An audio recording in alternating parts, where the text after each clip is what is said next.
यही सिखाया था मैंने तुम्हें? हाँ, कहा था ना मैंने तुम्हें कि उन पे नियंत्रण रखो, ध्यान रखो उनका। भय का बहुत बड़ा असर पड़ता है उन पे। शीघ्र ही पराजय को अपने मन में बिठा लेते हैं वो। परिस्थिति यदि उनके पक्ष में रही तो उनसे बड़ा सिंह उस वन में कोई और नहीं। और यदि विपक्ष को सफलता मिलने लगे तो निडर सिंह को गीदड़ बनते वक्त नहीं लगता। देखो उनकी दशा। क्या इसी दिन के लिए तुम्हें सब कुछ सिखाया था मैंने? हाँ? क्या करना है, कैसे सुझाव देने हैं, क्या मंत्रणा करनी है, सब समझाया था मैंने तुम्हें। पर तुम असफल रही। देखो उन्हें, कैसे पराजित जुआरी की तरह अपना सारा साहस गवाकर शीश झुकाकर नीचे बैठे हैं वो। जानती थी मैं कि दूसरी पत्नी बनूंगी, लेकिन फिर भी उनसे विवाह किया मैंने। पता है क्यों? क्योंकि महारानी बनना था मुझे। जीवन का सुख चाहिए था मुझे। सत्ता की शक्ति चाहिए थी। पर अब उस विष्णु अवतार के कारण लगता है कि हम दोनों शीघ्र ही विधवा बन जाएंगी। सुनो जी, मेरी एक विनती है आपसे, मना मत ही करना। आप जो कर रही हूँ वो करने दो, बस आप आज्ञा दे दो।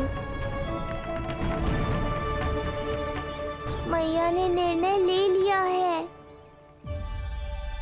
जो तुम्हें उचित लगे तुम करो यशोदा।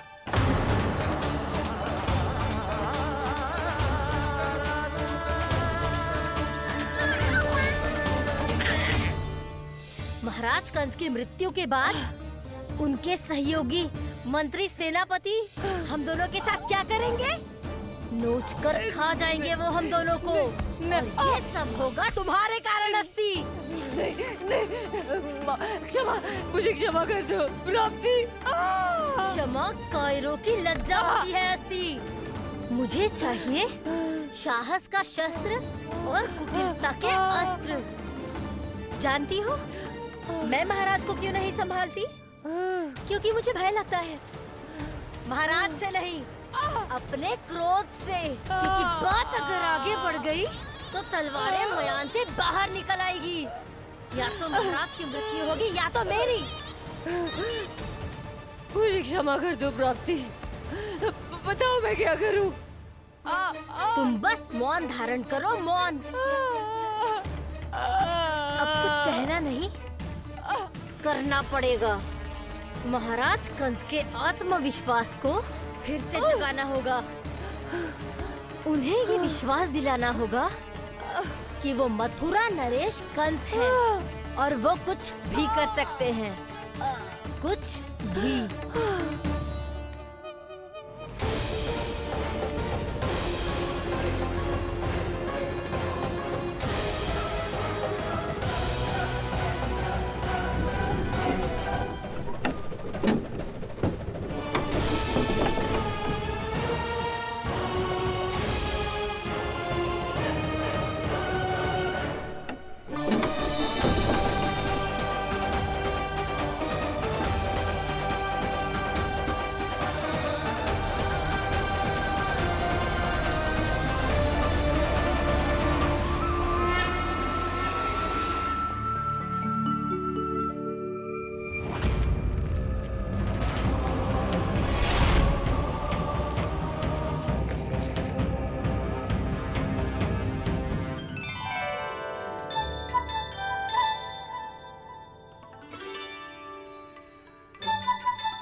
वही है कृष्ण।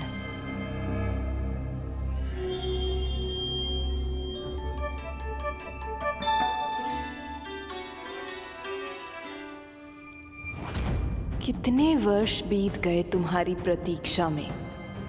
हर सुबह लगता था कि तुम आज मिलोगे, पर तुम कभी नहीं आए। आज फिर आशा बांधी है तोड़ मत देना कृष्ण।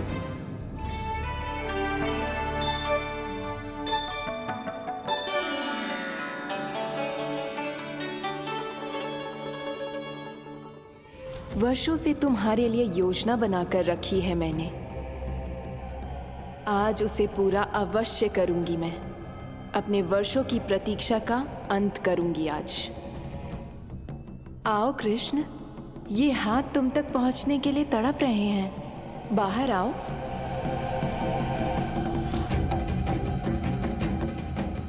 आओ कृष्ण, आओ।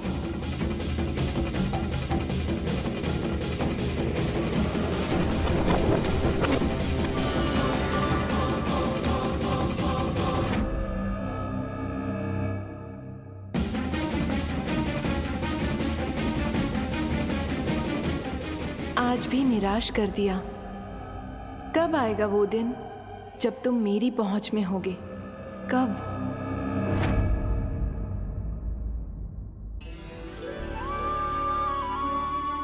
सारा संसार आपके दर्शन करके अपना दिन आराम करता है, पर क्षमा करियो सूर्यदेव, इस मैया के मन को तो शांति केवल अपने लल्ला के मुख के दर्शन करके मिलती है।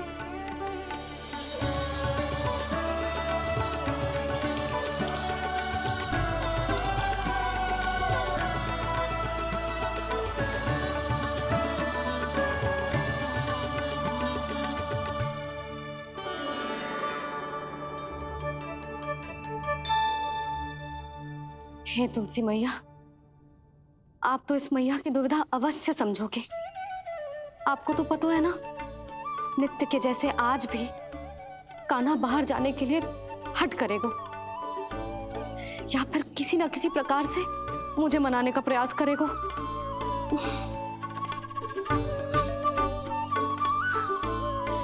इसीलिए इतनी शक्ति दो मुझे कि मैं उसकी मनोहर बातों की फेर में ना हूं और आज फिर से उसे मना कर पाऊं।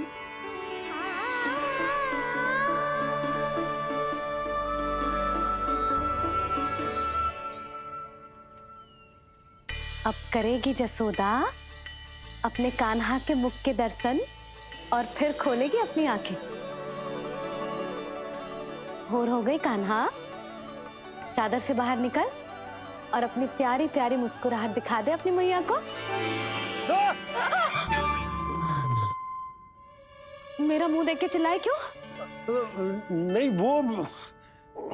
वो तुम इतने भयानक लग रही हो क्या मैं? ना, आज तो तुम प्रतिदिन की अपेक्षा अधिक सुंदर लग रही हो। लग रहा है मानो भोर की किरणें सूर्यदेव से नहीं तुमसे फूट रही हो। झूठी प्रशंसा मत करो आप। और ये बताओ, मेरे लल्ला के बिछौने पे आप क्या कर रहे हो? अरे तुम्हारे लल्ला नहीं गई थी उसके बिछौने पर सोने के लिए, ताकि वो तुम्हारे साथ सो सके। अब जाकर उसकी शैतानी समझ में आई मुझे, और ये शैतानी अच्छी लग रही है मुझे। आज सर्वप्रथम तुमने मेरो और मैंने तुम्हारा मुख देखा। लग तो है आज को दिन प्रेम के रस में भीग कर मीठा हो जाएगा। दिन तो तब आरंभ होगा पतिदेव, जब आप मेरे लल्ला का बिछौना छोड़ोगे और बताओगे कि कान्हा कहाँ है। ये तो रहा कान्हा।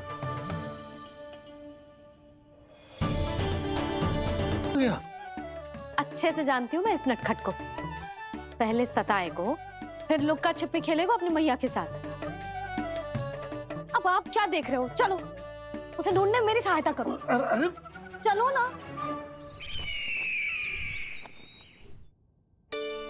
सुना है तुम्हारे चुनौती देने के बाद से पिछले 3 वर्षों में कंस ने अपना अत्याचार पूरे राज्य में बढ़ा दिया है। देवकी, ये सुन के तुम्हें तनिक भी चिंता नहीं होती? मैंने अपनी सारी चिंता प्रभु श्री नारायण के चरणों में रख दी है स्वामी। मैं नहीं जानती कि पिछले 4 वर्षों में मथुरा में क्या हुआ है, क्या करता रहा है कंस इतने समय तक। मैं तो केवल इतना जानती हूँ कि हमारा नन्हा सा पुत्र अब नन्हा नहीं रहा, 4 वर्ष का बालक बन चुका है। 4 वर्ष का होगा है, फिर भी अपनी मैया के साथ प्रतिदिन ऐसी ही शैतानी करता है आपका लल्ला। मेरा लल्ला? और नहीं तो क्या।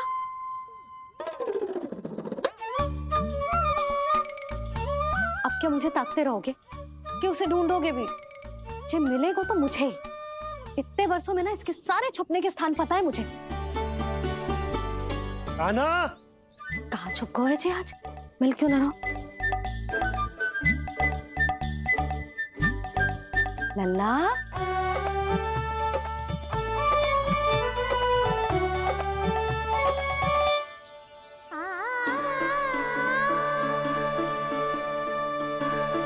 सुबह सुबह मैया के चरणों में फूल चढ़ाने का आनंद ही कुछ और है।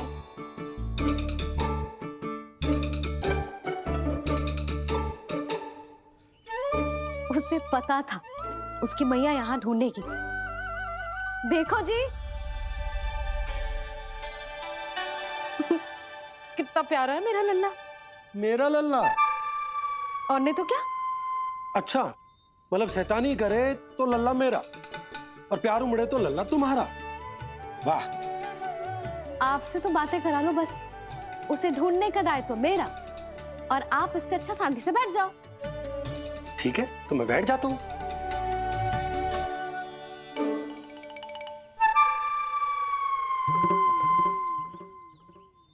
आप सच्ची में बैठ गए? हाँ? ठीक है, मैं कान्हा को स्वयं ही ढूंढूंगी।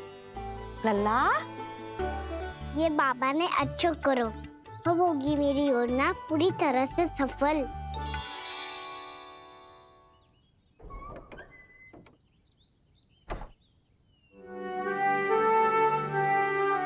जे बाहर गए क्या?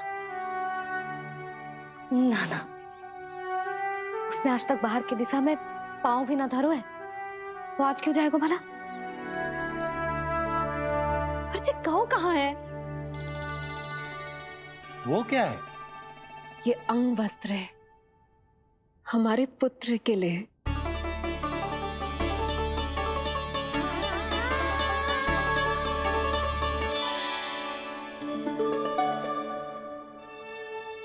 आपके लल्ला का अंग वस्त्र।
ये मैंने बनाया है अपने नटखट कृष्ण के लिए।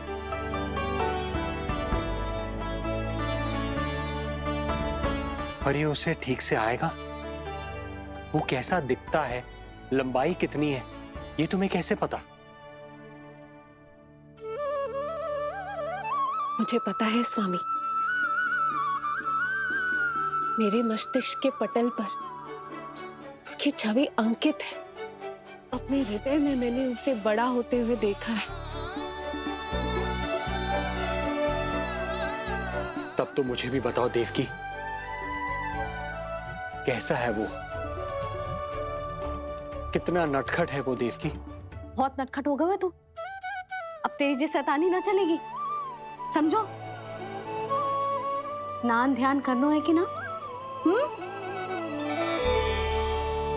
बताओ ना देवकी, कैसा दिखता है हमारा पुत्र? अलग ही आभा, तीव्र प्रभा है, सूर्य से दमके ऐसी त्वचा है।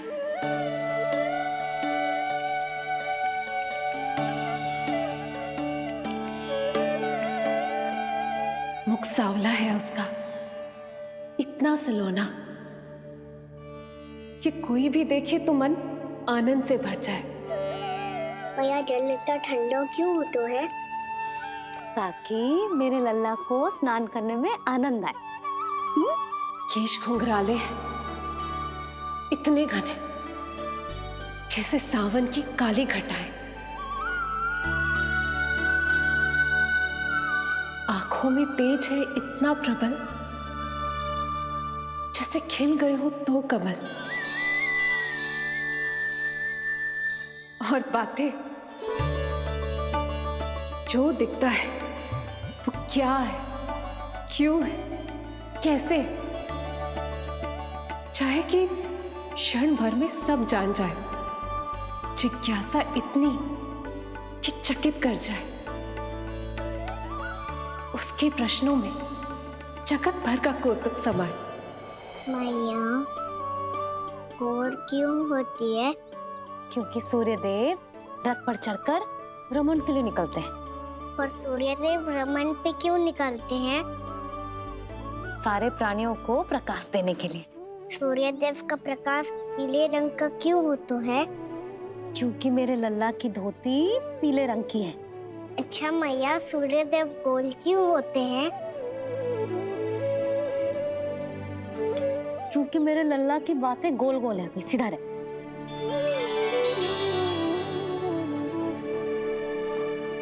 पर मैया, तेरा अंगवस्त्र कहाँ रखूं मैंने?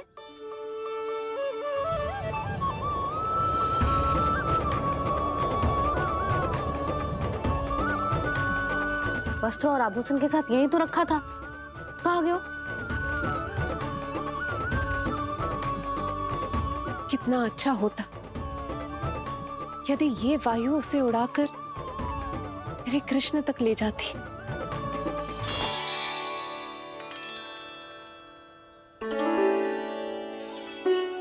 ये यहाँ रखा था मैंने।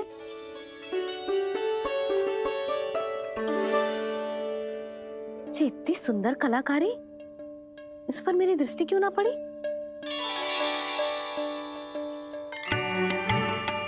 इसे पहन के तो तू और भी सुंदर लगेगा लल्ला। आजा।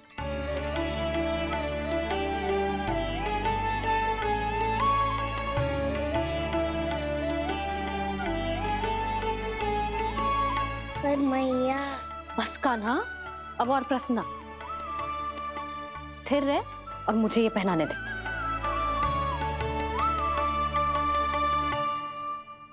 पीली पोशाक में जब वो मोर मुकुट पहनकर तैयार होता है तो चल अब खड़े होके दिखा मेरा कान्हा कैसा लग रहा है।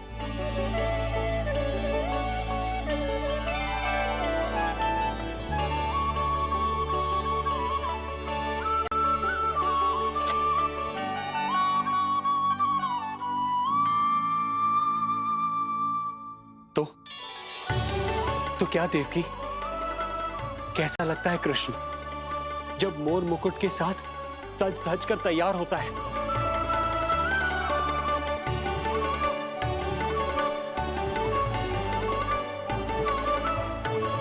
बिल्कुल श्री नारायण जैसे, बिल्कुल श्री नारायण जैसे।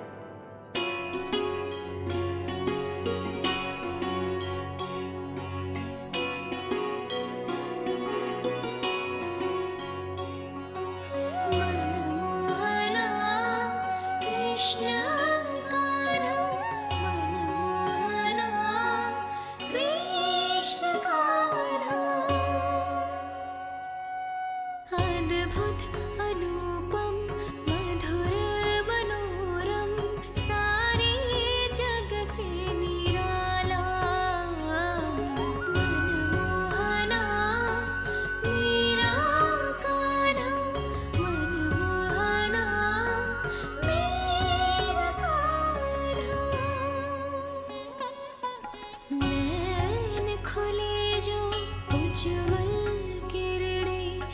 जग में भर जाऊं।